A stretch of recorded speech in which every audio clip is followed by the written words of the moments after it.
JEE main answer की response sheet को लेके लेटेस्ट अपडेट है, रिजल्ट कब आएगा, एग्जैक्ट सब कुछ डिस्कस करूंगा। इस वीडियो को पूरा ध्यान से सुनिएगा, अदरवाइज कुछ मिस हो गया तो आपको दिक्कत आएगी। अप्रैल अटेम्प्ट के रिजल्ट में क्या खास रहने वाला है एंड एक और इंपॉर्टेंट चीज इस वीडियो के बीच में डिस्कस करूंगा। पूरी वीडियो एंड तक ध्यान से सुनिएगा, अदरवाइज मिस हो गया तो आपको लगेगा काश मैं चीज कर लिया होता और बच्चों ने कर लिया, मैं नहीं कर पाया। तो इसीलिए बोलता हूं, मेरी गारंटी है आपकी जो भी रैंक आएगी, अच्छी आई, खराब आई या आपकी मीडियोकर रैंक आई, सब में आपके रैंक पे क्या बेस्ट मिल रहा होगा सबको सजेस्ट कर रहे होंगे आपके भैया। पिछले 5 सालों से हम बच्चों को गाइड कर रहे हैं, चाहे वो आईआईटी बॉम्बे हो या फिर आपका एनआईटी मणिपुर हो, एनआईटी श्रीनगर हो, एनआईटी त्रिची हो या फिर आपका कोई प्राइवेट कॉलेज हो, हर जगह हमारे बच्चे जाते हैं। तो आपको टेंशन नहीं लेना है, केवल सब्सक्राइब करके बेल नोटिफिकेशन दबा लेना। अदरवाइज मैंने ऐसे बच्चों को देखा, एक रैंक आने के बाद उन्हें बेस्ट डिजर्विंग कॉलेज नहीं मिला, चॉइस फिलिंग में कोई गलती कर दी, कहीं कोई गलतियां कर दी। तो किन गलतियों से बचना है सब कुछ आपको इस चैनल में बताया जाएगा, उसके लिए सब्सक्राइब कर लीजिएगा। तो आइए डिस्कस करते हैं क्या इंपॉर्टेंट चीजें हैं। आपका रिजल्ट कब आएगा, आंसर की कब आएगा, रिस्पॉन्स शीट कब आएगा, आप मुझे कमेंट करके बताइएगा आपका कौन से डेट को एग्जामिनेशन था। बट आप जानते हो कि इस बार जो एग्जाम था 2, 3, 4, 7, 8 अप्रैल को बीटेक का था एंड जो अपना 9 अप्रैल का था वो आपका बीआर का था। तो सभी एग्जामिनेशन कंप्लीट हो चुके हैं। इस बार के रिजल्ट में क्या खास रहेगा पहले वो डिस्कस कर लेते, फिर आपका आंसर की रिस्पॉन्स शीट रिजल्ट कब आएगा वो बताने वाला। तो ये आपका रिजल्ट है सेशन 1 का, जिसमें आपका ओनली फिजिक्स, केमिस्ट्री, मैथमेटिक्स की परसेंटाइल आती है। ये आपका एक 91.06 परसेंटाइल आई। आपकी कितनी जनवरी में आई थी मुझे कमेंट करके बताइएगा। सेशन 2 में खास देखो, सेशन 1 में इनका आया था 91.06, सेशन 2 में आया 91.13। कौन सा ज्यादा हुआ? 91.13।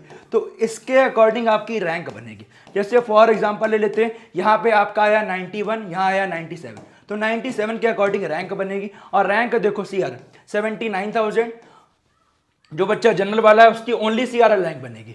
अगर कोई बच्चा कैटेगरी वाला है उसकी सीआरएल भी बनेगी और एक कैटेगरी रैंक बनेगी, ईडब्ल्यूएस रैंक 11,536।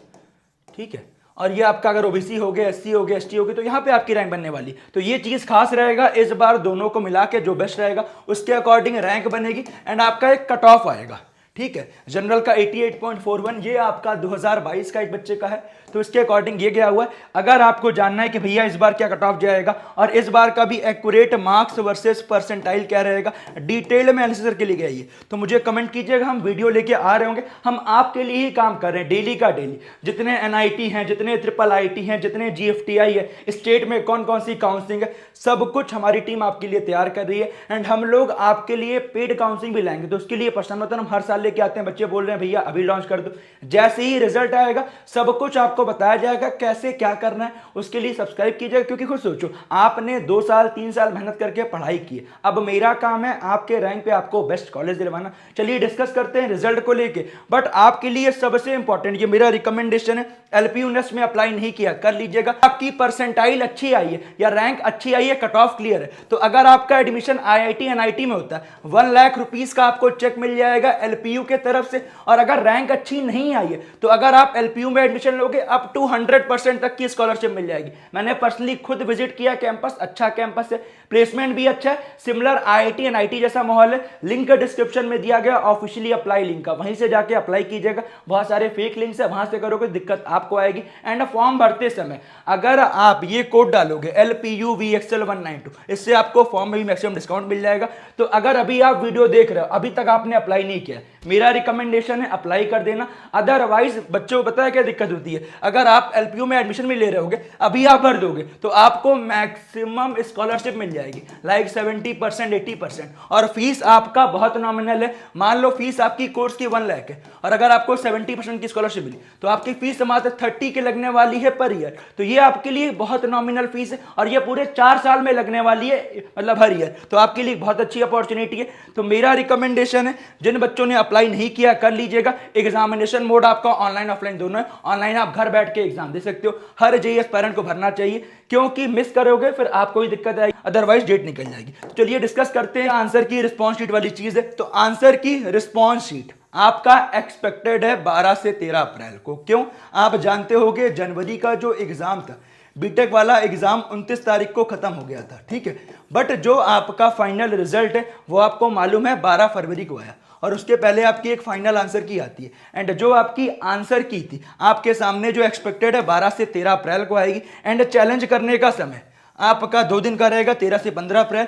ये आपका 12 से 14 भी हो सकता है। क्यों? क्योंकि थोड़ा टाइम लगता है। आंसर की रिस्पॉन्स शीट दोनों आती है और रिस्पॉन्स शीट को कैसे डाउनलोड करना है इसके रिगार्डिंग भी आपको वीडियो बना दूंगा। ये डाउनलोड करना मैंडेटरी है, अदरवाइज ये हट जाता है, फिर दिक्कत बाद में आपको आएगी। और 2 दिन का समय मिलेगा चैलेंज आंसर की का, कौन कौन से सवाल बोनस से, क्या क्या चीजें होने वाली, सब कुछ आपको इस चैनल पे बताया जाएगा। और लास्ट एग्जाम बीटेक का 8 अप्रैल को था, 9 अप्रैल को आपका बीआर का था। फाइनल रिजल्ट ऑफिशियली ब्रोस्टर में मेंशन है 17 अप्रैल, बट आपका रिजल्ट 17 से 20 अप्रैल के बीच में आएगा। क्यों? क्योंकि एडवांस का रजिस्ट्रेशन 23 अप्रैल से स्टार्ट है, तो एनटीओ को इससे पहले रिजल्ट देना है। 17 अप्रैल को मुझे लगता है पर्सनली नहीं आने वाला, क्योंकि इतने कम टाइम में पहली बार ये डेट दी है। इतने कम टाइम में पहले कभी रिजल्ट आया नहीं है, थोड़ा टाइम तो लगता है, क्योंकि फाइनल रिजल्ट बनने से पहले आपकी फाइनल आंसर की आती है। तो आपको परेशान नहीं होना है, जब जो भी रहेगा सब कुछ बताऊंगा। और जेई एडवांस का जिस दिन रिजल्ट आएगा उसके जस्ट अगले दिन आपकी जोसा काउंसलिंग स्टार्ट हो जाएगी।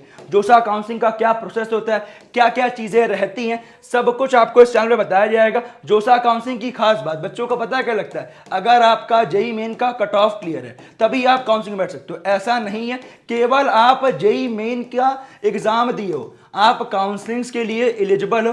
कुछ बच्चे एक सवाल ये पूछ रहे हैं कि भैया मैंने जेई मेन के एग्जाम में जनरल कैटेगरी भरी है, क्या काउंसलिंग में ईडब्ल्यूएस ओबीसी एससी एसटी कर सकते हैं? तो जो आपकी सेंट्रल लेवल की काउंसलिंग है जोसा और सीसैब, यहां पे आप चेंज नहीं कर सकते हो। हाँ, ईडब्ल्यूएस ओबीसी एससी एसटी से आप जनरल में आ सकते हो, बट यहां से आप यहां नहीं जा सकते। बट आप स्टेट लेवल काउंसलिंग में अपना सर्टिफिकेट लगा के कोटा ले सकते हो। लाइक आपका एकेटीयू काउंसलिंग हो गई, जैक दिल्ली की काउंसलिंग हो गई। तो कैसे सबको क्या करना होगा सब आपके भैया बताएंगे, उसके लिए सब्सक्राइब कर लीजिएगा। एंड लिंक डिस्क्रिप्शन में दिया गया है एलपीयू नेस्ट का, उसे अप्लाई कर देना। फॉर्म को कैसे फिल करना है उसके रिगार्डिंग कुछ डाउट है, मैंने एक वीडियो बना दिया, चेकआउट कर लीजिएगा। मिलता हूं आपसे अगले वीडियो में, बाय बाय, स्टे सेफ, जय हिंद।